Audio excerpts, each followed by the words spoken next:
The morning sun cast long shadows across the scrapyard as Kang Tae-min kicked through the twisted metal remains of what used to be a transport ship. New Sol Colony sat on the edge of nowhere, a mining planet where broken things came to die. Ships, equipment, dreams, they all ended up in places like this. Tae-min wiped sweat from his forehead and adjusted his tool belt. At 34, he had the weathered hands of someone who fixed things for a living. His small repair shop barely made enough credits to keep the lights on, but it was honest work. More honest than what he used to do for the Federation military. The prey? Transport had crashed 3 days ago. The official report said engine failure, but Tae-min had seen enough crashed ships to know the difference between mechanical problems and weapons fire. The black scorch marks along the hull told a different story than what the authorities wanted people to believe. He was looking for salvageable power cells when he heard it, a soft, whimpering sound coming from deep inside the wreckage. Tae-min froze. The rescue teams had already cleared the ship. They said there were no survivors. The sound came again, weaker this time. Tae-min grabbed his plasma cutter and began working his way into the twisted cargo hold. The metal groaned and shifted as he crawled through the narrow space. Emergency lighting flickered weakly, casting eerie red shadows on the walls. In the far corner of the hold, partially hidden under a fallen support beam, he found her. She was small, maybe the size of a human 12-year-old, but clearly not human. Her skin had a pale blue tint, and what should have been arms ended in delicate, feathered wings. Or what used to be wings. Now they were crushed and bent at impossible angles, the beautiful silver feathers stained with dark blood. Her large, dark eyes looked up at him with a mixture of fear and pain. She tried to move but cried out softly. Her legs lay twisted beneath the beam. "Easy there," Tae-min said gently, setting down his tools. "I'm going to help you." He recognized her species, Velthari. They were peaceful people who lived on floating cities in their homeworld's upper atmosphere. He had seen a few of them before, but never this far from their home system. The girl spoke in a whisper, her voice like wind chimes. The universal translator, in Tae-min's ear, converted her words, "Please, my family." Tae-min looked around the cargo hold. He found them near what used to be the passenger area. The girl's parents had died protecting her, their bodies shielding her from the worst of the impact. A wave of anger washed over him as he noticed the precision of the damage. This was no accident. "What's your name?" he asked, kneeling beside her. "Yila," she whispered. "I'm Tae-min. I'm going to get you out of here." It took him 2 hours to carefully lift the beam and extract Yila from the wreckage. Her injuries were severe. The wings were beyond saving, and her spine had been damaged where the beam had crushed her lower body. She slipped in and out of consciousness as he carried her to his transport. Tae-min lived in a small apartment above his repair shop in the industrial district. It was not much to look at, just a workshop filled with spare parts and half-finished projects, and a tiny living space with basic furniture. But it was private, and right now, that was what mattered most. He laid Yila on his bed and called his assistant Park Ji-woo. The young man arrived within minutes, his face serious when he saw the injured alien. "Boss, what happened?" Ji-woo asked. "Transport crash. She's the only survivor." Tae-min began cleaning Yila's wounds with a medical kit. "We need to get Dr. Lee. The Federation will be looking for survivors. If they find her here, they won't find her," Tae-min said firmly. Dr. Lee Hee-jin arrived an hour later. She was the colony's only real doctor, a middle-aged woman who asked few questions and helped anyone who needed it. She examined Yila carefully, her expression growing more grave with each passing minute. "The wing damage is permanent," she said quietly. "Her people can regenerate minor injuries, but the bones are too badly crushed, and her spine." She shook her head. "She'll never walk again, let alone fly." When Yila woke up, the first thing she asked about was her wings. Tae-min had to tell her the truth. The light went out of her large eyes, and she turned her face to the wall. Over the next few days, as her other injuries healed, Yila told them her story. Her father had been a scientist on Velthari Prime, working on advanced materials research. The Federation had wanted his work, but he had refused to share it. He said it would be used for weapons, not the peaceful purposes they claimed. They came in the night, Yila said, her voice barely audible. Said we were under arrest for treason. Father got us to the transport, but they followed us. The ships that attacked us. I saw the markings. They were Federation. Taemin felt the familiar anger burning in his chest. He had left the military because he was tired of following orders that hurt innocent people. Now the Federation was hunting children. Why? Did they want your father's research so badly? Jiwoo asked. Yila was quiet for a long moment.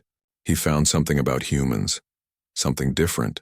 The way your minds work with technology. The Federation wanted to study it, use it to make better soldiers. That evening, as Yila slept, Taemin sat in his workshop staring at a half-built exoskeleton frame he had been working on. It was designed for human miners to help them lift heavy equipment. But looking at it now, he began to see possibilities. You're thinking about it, aren't you? Jiwoo said from the doorway. Thinking about what? Building her new wings. Taemin was quiet for a long time. She's just a child, Jiwoo. She should be flying with her friends, not lying in that bed staring at the ceiling. It's impossible, boss. Velthari technology is way beyond what we can do here. Maybe, Taemin said. But human technology is different. We don't build elegant things. We build things that work. He walked over to Yila's bedside. She was awake, staring out the small window. At the sky. Yila, he said softly. How would you feel about flying again? She looked at him with those large, dark eyes. That's impossible. Maybe. But I want to try. If you're willing to trust me. For the first time since the crash, Yila smiled. It was small and fragile, but it was real. I trust you, Taemin. Outside, unknown to them, Federation patrol ships began increasing their sweeps of the outer colonies. The hunt had begun. The workshop hummed with activity as Taemin spread blueprints across every available surface. For 3 weeks, he had been studying Velthari anatomy, comparing it to human physiology, and trying to solve an impossible puzzle. How do you give flight to someone whose body was never meant to carry the weight of mechanical wings? Yila watched from her wheelchair, a device Taemin had quickly built for her. Her natural curiosity had overcome her initial despair, and now she spent hours asking questions about human engineering. Her insights surprised him daily. Your people build things so differently, she said, examining a power coupling. Everything is so heavy. Heavy but reliable, Taemin replied, welding another joint on the exoskeleton frame. Human stuff breaks less often, but it uses so much energy. Velthari technology uses the natural flow of air currents, the planet's magnetic field. We work with nature. And when nature fails you? Taemin asked gently. Yila was quiet for a moment. We fall. Dr. Lee arrived that afternoon with medical scans of Yila's bone structure. The results were both encouraging and terrifying. The good news was that Velthari bones, while delicate, were incredibly light and strong for their weight. The bad news was that adding any significant mechanical components would likely crush her spine. It's like trying to put truck engines on a butterfly, Dr. Lee said bluntly. The power-to-weight ratio is all wrong. But Taemin had been thinking about this problem for weeks. He pulled out a design that looked nothing like traditional Velthari wings. What if we don't attach it to her bones, he said. What if we build an external framework that carries all the weight? Jiwoo leaned over the blueprints. A full-body exoskeleton? Boss, that's huge. She'll look like a walking tank. But she'll fly like one too, Taemin said. Forget elegant. Forget matching her natural abilities. We build something that works. The design was ambitious. Instead of trying to replace Yila's damaged wings, the exoskeleton would completely bypass her natural flight systems. Mechanical wings would attach to a rigid back frame that distributed weight across her entire torso. Powered servos would assist. Her legs and a complex computer system would handle balance and navigation. The materials were another problem. The colony's industrial supplies were meant for mining equipment, not delicate flight systems. Taemin needed advanced composites, high-efficiency power cells, and microservos that simply did not exist in their inventory. That's when Choi Min-ho entered their lives. The former Federation pilot arrived at the shop on a rainy Thursday evening, claiming his ship needed engine repairs. But Taemin recognized the type, someone running from something, looking for a place to disappear. "Heard you might need some hard-to-find parts," Min-ho said casually, examining the exoskeleton frame. "Depends on what you're selling," Taemin replied carefully. Min-ho smiled. "I know every black market dealer from here to the core worlds. Also heard you're helping someone the Federation wants to find." The workshop went silent. Jiwoo's hand moved toward a plasma wrench, but Taemin held up a warning hand. "What do you want?" Taemin asked. "To help. The Federation destroyed my career when I refused to bomb a civilian hospital. Now I make a living moving things they don't want moved." He gestured at the blueprints. "This is impressive work. Human engineering at its finest." Min-ho proved to be as good as his word. Within days, he had procured advanced servo motors, lightweight, composite materials, and power cells that were definitely not supposed to be in civilian hands. He also brought troubling news. "Federation patrols are increasing in this sector," he said.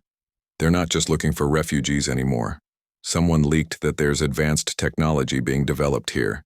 That someone turned out to be Kim Sora, though not in the way they expected." The young data analyst approached them a week later, looking nervous but determined. "I've been monitoring Federation communications," she said without preamble. "They know something is happening on New Sol Colony. They're planning a full investigation within the month." "How do you know this?" Taemin asked. "Because I work for them, or worked for them. I quit yesterday." Sora explained that she had been assigned to monitor outer colony activities for unusual technological developments. When she realized what the Federation really wanted, to capture and experiment on alien refugees, she had decided to change sides. "They're not just looking for Yila," she said. "They want her father's research, data, and they want whatever technology you're building." The team worked with new urgency. Every day brought them closer to their goal, but also closer to discovery.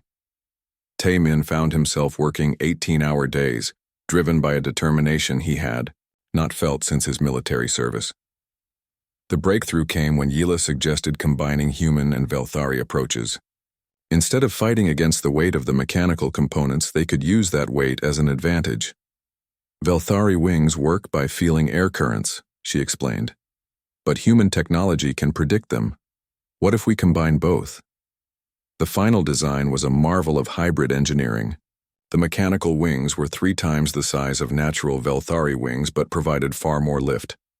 Sensors throughout the framework would read air pressure, wind speed, and dozens of other variables, feeding information to both the computer systems and directly to Yila's nervous system through neural interfaces. But the most revolutionary aspect was the flight computer itself. Yila's natural Velthari intuition for flight patterns, combined with human computational power, created something neither species could achieve alone. "It's not just an exoskeleton," Dr. Lee said, watching Yila practice with the control interfaces. "It's an entirely new form of life." As the weeks passed, Yila grew stronger. The physical therapy was grueling, but she endured it with quiet determination. More importantly, she began to understand the human approach to problem solving. "You don't accept limitations," she told Taemin one evening. "When something is impossible, you find a different way." "That's what humans do," he replied. "We're too stubborn to know when to quit." The exoskeleton neared completion, but the team could feel time running out. Federation ships were making increasingly frequent patrols. Strangers asked too many questions in the colony's bars and shops. Sora's intelligence reports painted a picture of an investigation closing in. "We need to test it soon," Taemin said, looking at the nearly finished exoskeleton. "Before they arrive." "And if it doesn't work?" Jiwoo asked. "Then we find another way," Yila said firmly. "Humans always find another way." But deep down, they all knew this might be their only chance. The Federation was coming, and when they arrived, everything would change. The only question was whether Yila would be flying by then. Outside the workshop windows, the night sky was clear and full of stars. Somewhere among them, Federation ships were already plotting courses toward New Sol Colony. The race was on. The hidden canyon was perfect for what they needed.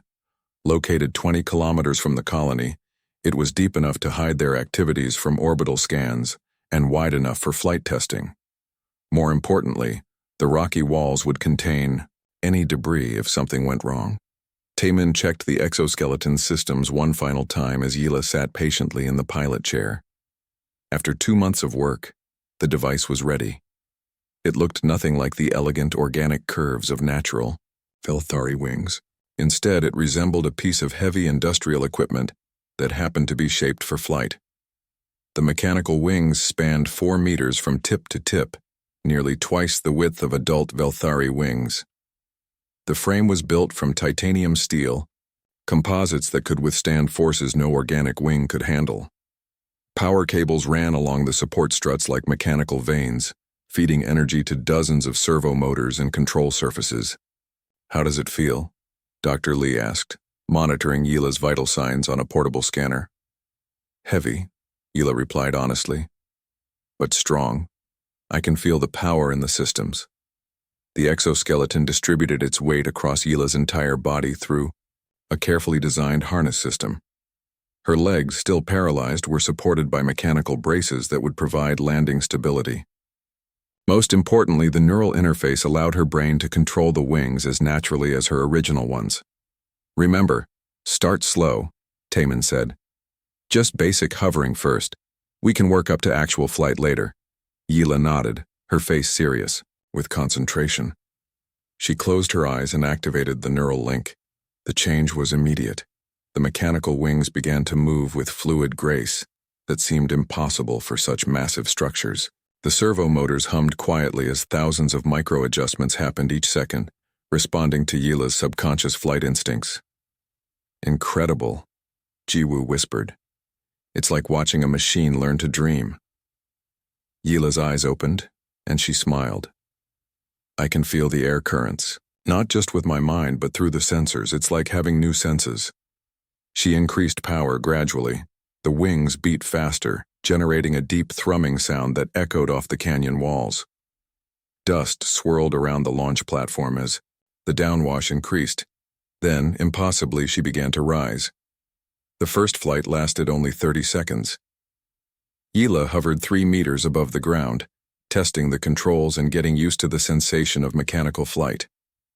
But those 30 seconds changed everything. "I can fly," she said after landing, tears streaming down her face. "I can actually fly." The team celebrated, but Taemin remained focused on the technical data.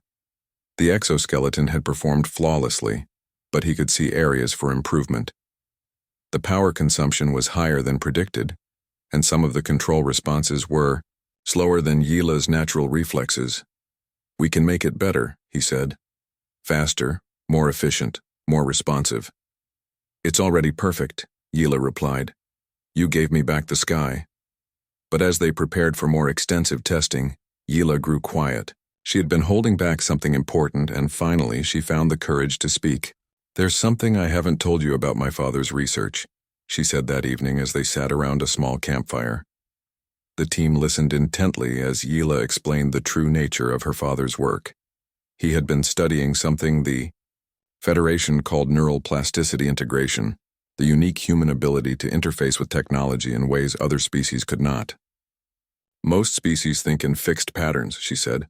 "Our minds work one way and technology works another way. We adapt ourselves to use the technology, but humans make the technology adapt to them." "What does that mean?" Dr. Lee asked. "It means that what we've built here is impossible," Yila said. "No other species could create this kind of hybrid system. Only humans have the mental flexibility to bridge the gap between organic and mechanical systems." Taemin felt a chill run down his spine. "And the Federation wants to weaponize this? They want to create hybrid soldiers, beings that can interface with any technology, adapt to any situation." They think human neural patterns can be transferred to other species. But they can't just copy human brains, Jiwoo said. No, but they can study how humans work with technology, learn the patterns. My father's research was the first step toward understanding it. The implications were staggering. If the Federation could replicate human adaptability in their soldiers, they would become unstoppable. No defense, no matter how advanced, could stand against troops that could instantly adapt to and control any technology they encountered. That's why they really want me, Yila continued. I'm proof that it works. A non-human successfully interfacing with human-designed technology. They'll want to study how the neural link functions, how my brain adapted to control the exoskeleton. As, if summoned by their conversation, Sora's communication device chirped with an urgent message. She read the encrypted text with growing alarm. Federation task force just entered the system, she said. 3 ships, including a science vessel. They'll reach New Sol Colony in 48 hours. The team packed their equipment in grim silence. 2 days was not enough time to evacuate to another system, and hiding on the colony would be impossible once the Federation began their search.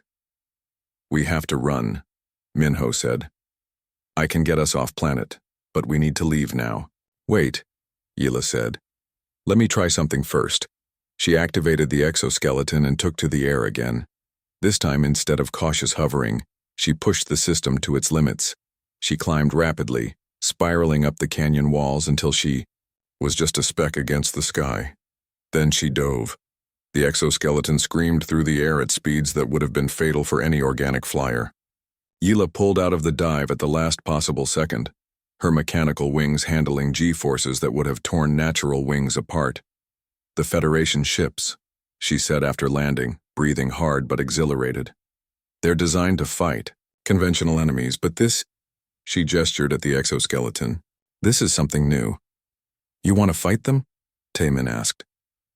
I want to show them that some things can't be caged, Yila replied. That human ingenuity and alien determination make a combination they can't control or copy. That night, as they made their way back to the colony, none of them spoke about the odds they faced. 3 Federation ships carried enough firepower to level the entire settlement. They had advanced sensors, trained soldiers, and overwhelming technological superiority, but they also had something the Federation did not expect. A young Velthari girl with mechanical wings and the stubborn refusal to surrender that she had learned from humans. The stars above seemed different now, no longer distant and peaceful but filled with approaching threats. In 2 days everything would change. The only question was whether they would be ready. Back at the workshop, Taemin began working on modifications to the exoskeleton. If they were going to make a stand, Yila would need every advantage he could give her. The mechanical wings that had restored her ability to fly might soon become the tools of war. But for now, in the quiet hours before dawn, he allowed himself to feel proud of what they had accomplished. They had taken a broken child and given her wings that could touch the stars. Whatever happened next, that achievement could never be taken away. The Federation ships arrived like predators descending on helpless prey. 3 massive vessels dropped out of hyperspace and immediately established a blockade around New Sol Colony. The lead ship, a heavy cruiser called the Dominion, broadcast the official message on all frequencies. This is Commander Voss of the Galactic Federation Navy. New Sol Colony is under investigation for harboring fugitive aliens and stolen technology. All civilian traffic is suspended. Comply with all search orders or face the consequences. Taemin watched the ships from his workshop window, feeling the familiar weight of helplessness he remembered from his military days. These were not ships, designed for exploration or peaceful contact. They were weapons of war sent to crush any resistance before it could begin. We should have left yesterday, Minho said, monitoring the communications channels. They've got the whole system locked down. Nothing gets in or out without their permission. Then we stick to the plan, Taemin replied. We get Yila to the transport and break through their perimeter. But even as he said it, he knew the odds were impossible. Minho's smuggling ship was fast and well-armed for civilian vessel, but it could not outrun military interceptors. Their only hope was to reach the hyperspace jump point before the Federation could respond. Jiwoo had been quiet all morning, working on last-minute modifications to the exoskeleton. Now he looked up with grim determination. "Boss, I want to come. With you," he said. "Absolutely not. You stay here and cover our escape. Make it look like normal workshop activity. And if they capture me? How long do you think I'll last under questioning?" Taemin had no answer for that. Jiwoo knew too much about the exoskeleton design, and Federation interrogation techniques were notoriously effective. They launched the escape attempt that evening, using the cover of a dust storm that had blown in from the eastern desert. Yila wore a modified version of her exoskeleton designed for stealth rather than performance. The wings were smaller and quieter, painted in matte black to avoid detection. The plan was simple. Yila would fly ahead to scout the route while Taemin, Dr. Lee, and Sora made their way to Minho's hidden landing site in ground vehicles. If everything went according to plan, they would be off-planet within 2 hours. Nothing went according to plan. The Federation had been watching the colony more carefully than they realized. Sensor drones, nearly invisible against the night sky, tracked their movement from the moment they left the workshop. When Yila took flight, the trap was already closing. "Multiple contacts incoming," Sora reported from her monitoring equipment. "They've been waiting for us." Federation dropships descended through the storm like falling stars. Soldiers in powered armor rappelled down, surrounding their convoy before it could reach the rendezvous point. Plasma fire lit up the night as Minho tried to fight his way clear, but the Federation forces were too numerous and too well equipped. In the chaos of the firefight, Jiwoo was captured. Taemin watched helplessly as his young assistant was dragged away by Federation soldiers. The last thing he heard was Jiwoo shouting defiance at his captors. The survivors retreated into the abandoned mine shafts that honeycombed the mountains around the colony. It was a temporary sanctuary at best, but it gave them time to regroup and plan their next move. "They have Jiwoo," Dr. Lee said, stating what everyone already knew. "He won't talk," Taemin replied, but his voice lacked conviction. Everyone broke, under Federation interrogation eventually. It was just a matter of time. Yila sat apart from the group, staring at her damaged exoskeleton. The wing servos had been hit by plasma fire during the retreat, and now she was grounded again. The irony was bitter. She had wings that could touch the stars, but enemy weapons had clipped them just as surely as the original crash. "I should have stayed and fought," she said quietly. "You would have been killed or captured," Taemin replied. "Maybe. That would have been better. At least then Jiwoo would be safe." The guilt was eating at all of them, but Taemin forced himself to focus on practical matters. They needed to repair the exoskeleton, find a new way off-planet, and avoid the Federation search teams that were undoubtedly combing the mountains. Back in the colony, Commander Voss was making his presence felt.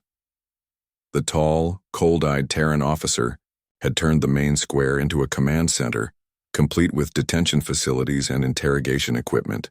His partner, Agent Kelvar, was a Zephyrian with cybernetic implants that made him look more machine than organic. Mayor Yang Dong-hyun was brought before them on the second day of occupation. "We know you're hiding something," Voss said without preamble. "Unauthorized alien refugees, stolen Federation technology, possibly both. Cooperate, and your people won't suffer unnecessarily." Yang was a tough old man who had built the colony from nothing. He looked Voss in the eye and said calmly, "We're just miners here, Commander. Nothing more interesting than rock dust and broken equipment." Kelvar stepped forward, his mechanical voice flat and emotionless. "Scans indicate advanced technology signatures from the industrial district, specifically from a repair shop registered to one Kang Tai-min. Taemin fixes. Mining equipment. Always has. Mining equipment does not require neural interface technology or advanced flight control systems." Yang's expression did not change. "Don't know what you're talking about." The interrogation of Jiwoo was conducted in a sterile white room aboard the Dominion. Federation mind probes were illegal under galactic law, but that had never stopped them when the stakes were high enough. Jiwoo held out for 6 hours before the neural feedback became too much to bear. As his consciousness slipped away, he managed one last act of defiance. He gave them false technical specifications that would take days to verify. The boy broke, Kelvar reported to Voss. But something is wrong with the data. The power requirements don't match the sensor readings. He's buying them time, Voss realized. How long to get accurate information? We'll need to capture the actual device, or its designer. Voss stared out at the colony's lights and made his decision. Issue an ultimatum. 24 hours to surrender the fugitive alien and all stolen technology, or we start leveling buildings. Word of the ultimatum reached the mine shafts within hours, carried by sympathetic colonists who had managed to avoid Federation patrols. The news hit the group like a physical blow. They're going to destroy the colony, Sora said, her voice hollow. No, Yila said firmly. They're not. She stood up and began checking the exoskeleton's repair status. The wing damage was extensive, but not irreparable. Given enough time and the right parts, she could fly again. You can't give yourself up, Taman said. They'll dissect you to learn how the neural interface works. I'm not giving myself up, Yila replied. I'm going to fight. With damaged wings against 3 warships? That's suicide. Yila looked at him with those large, dark eyes that had first moved him to compassion months ago. But now they held something else, a determination that he recognized from his own mirror. You taught me something, Taman. Humans don't accept impossible. When the enemy is too strong, you find a different way to fight. What are you talking about? The colonists. They built this place from nothing, didn't they? Turned a dead rock into a home. They know how to work together, how to make something from nothing. Slowly, the plan took shape. It was desperate and probably doomed to fail, but it was also uniquely human in its refusal to accept defeat. They would not run, and they would not surrender. They would make the Federation regret coming to New Sol Colony. As night fell over, the mountain's Taman began working on the exoskeleton repairs with new urgency. In 24 hours, everything would be decided. Yila would either soar free or fall fighting, but she would not go quietly into Federation custody. The stars above seemed to watch and wait, silent witnesses to the coming storm. The attack began at dawn, just as Commander Voss had promised. Federation forces moved through New Sol Colony with military precision, expecting to face frightened civilians and obsolete mining equipment. They found something else entirely. The eye. First dropship to land in the main square was met by a wall of industrial plasma cutters operated by miners who had been using such tools their entire adult lives. The second ship discovered that the colony's loading mechs, designed to move tons of ore, could also throw improvised explosives with devastating accuracy. But the real surprise came from above. Yila rose from the hidden canyon like an avenging angel, her exoskeleton gleaming in the morning sun. The overnight repairs had done more than fix the damage. Taman had weaponized her wings. Plasma projectors mounted along the wing struts turned her into a flying weapons platform, while additional armor plating protected her from return fire. She was no longer the broken refugee who had crashed on this world months ago. She was something new, something the Federation had never encountered before. The first Federation interceptor to engage her learned the difference between fighting a conventional aircraft and battling something that could think and adapt in real time.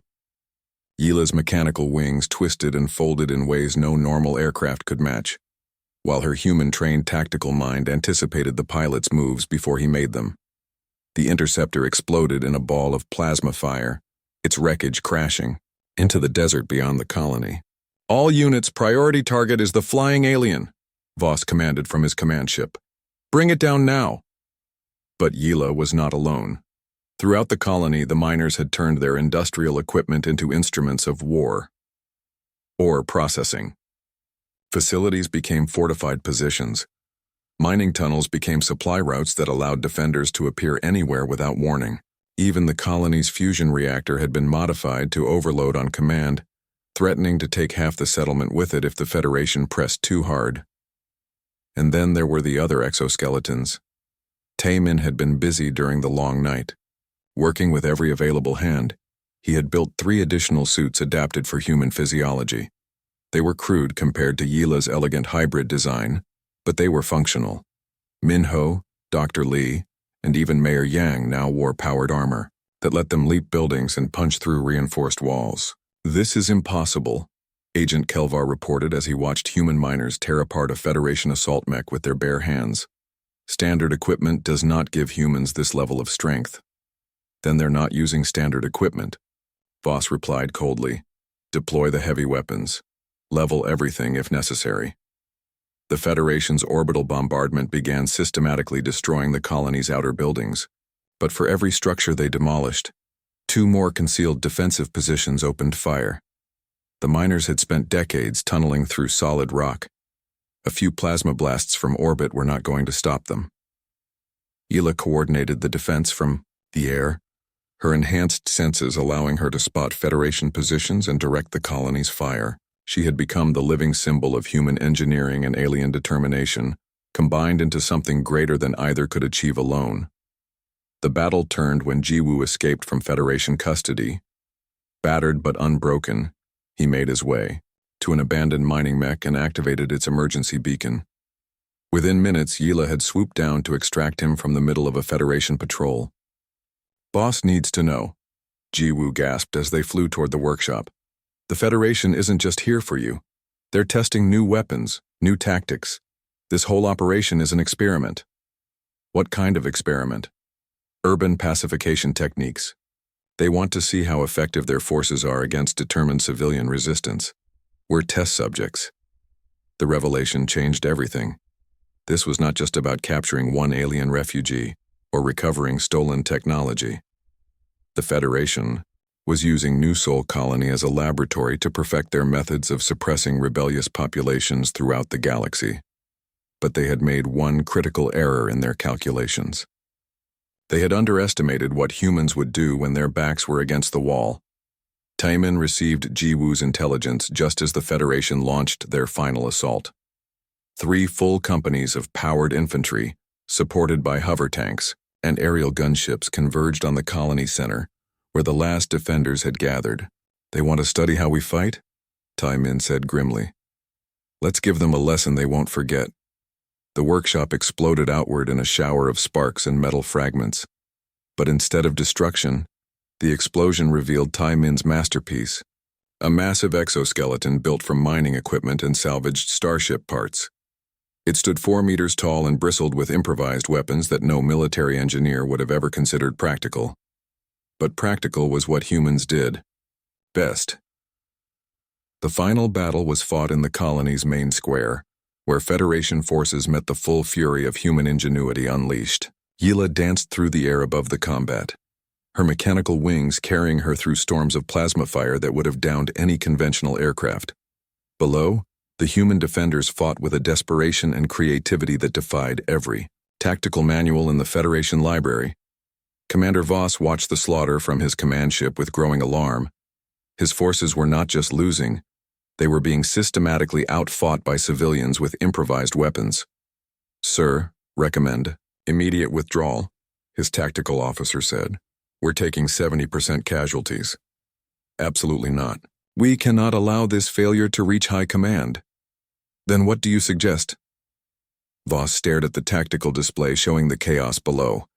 One option remained, though it violated every rule of engagement in the Federation manual: orbital bombardment, full power, sterilize the entire colony. The massive guns of the Dominion began charging for planet-killing bombardment. But as the weapons powered up, something unexpected happened. Ships began dropping out of hyperspace around the colony, dozens of them, from every species and faction in the sector. Minho's voice came over the communication channels. "Heard. You folks might need some help down there." The smuggler had not abandoned them. Instead, he had spread word of the Federation's experiment throughout the underground networks that connected the galaxy's outcasts and rebels.